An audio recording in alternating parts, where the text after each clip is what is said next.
El mundo está acostumbrado a celebrar a Cristóbal Colón como el descubridor del continente americano.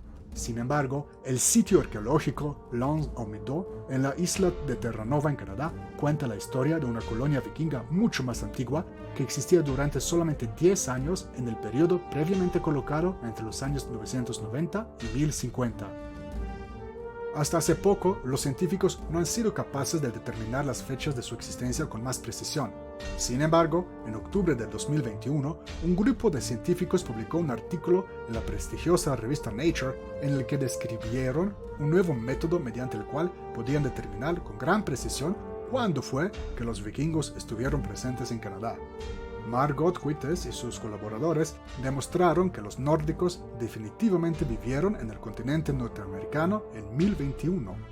Este descubrimiento fue posible debido a un aliado bastante inesperado: los rayos cósmicos.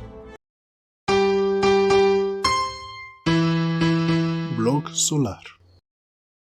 Tradicionalmente, la fecha de la estancia de los vikingos en el continente americano se determinaba mediante un método basado en el contenido de isótopo radiactivo carbono 14, cuya semivida es de 5.730 años.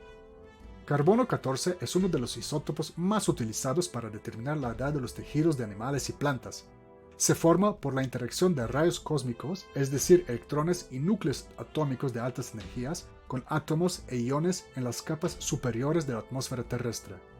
El carbono 14 se combina con el oxígeno para formar dióxido de carbono radioactivo que ingresa a las plantas a través de la fotosíntesis y a los animales a través de la alimentación.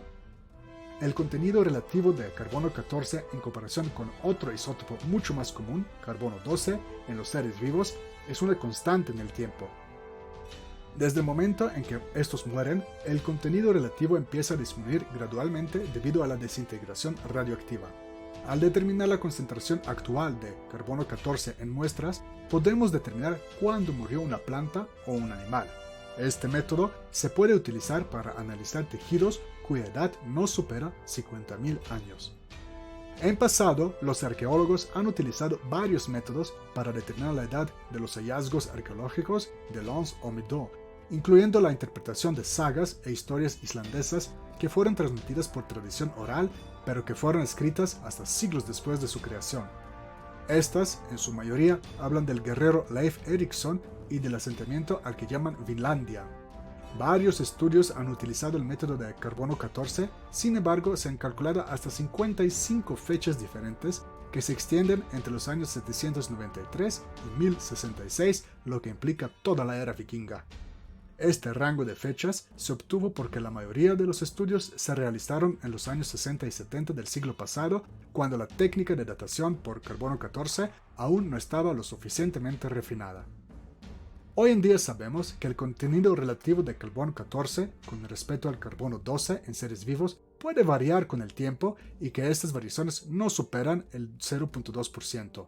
Sin embargo, los científicos también han descubierto dos momentos en la historia cuando este contenido subió mucho más. Estos fuertes aumentos repentinos en la concentración relativa de carbono 14 fueron identificados de haber sucedido en los años 775 y 993. En estas ocasiones, la concentración de carbono 14 aumentó un 1.2 y un 0.7% respectivamente. Los científicos han encontrado evidencia de ambos aumentos en todo el mundo, lo que indica su origen extraterrestre, relacionado al aumento de la intensidad del flujo de rayos cósmicos. Los arqueólogos encabezados por Margot Quites sabían que si encontraban evidencia de uno de esos aumentos en los restos de árboles del asentamiento vikingo, tal vez podrían determinar el momento de su muerte con gran precisión. El grupo de científicos analizó 4 muestras de árboles que formaban parte de dicho asentamiento. En ellos se encontraron evidencia del aumento que ocurrió en 1993. Este fue detectado en uno de los anillos que comúnmente se observan en las muestras de los árboles. Para determinar el año en el que estos fueron cortados, los científicos solamente tuvieron que determinar el número de anillos que separaban el anillo con exceso de carbono 14 y los restos de la corteza del árbol. De esta forma, pudieron determinar que los árboles fueron talados en 1021. La determinación de esta fecha es sumamente importante, ya que se trata de la primera fecha conocida cuando los europeos cruzaron el Océano Atlántico.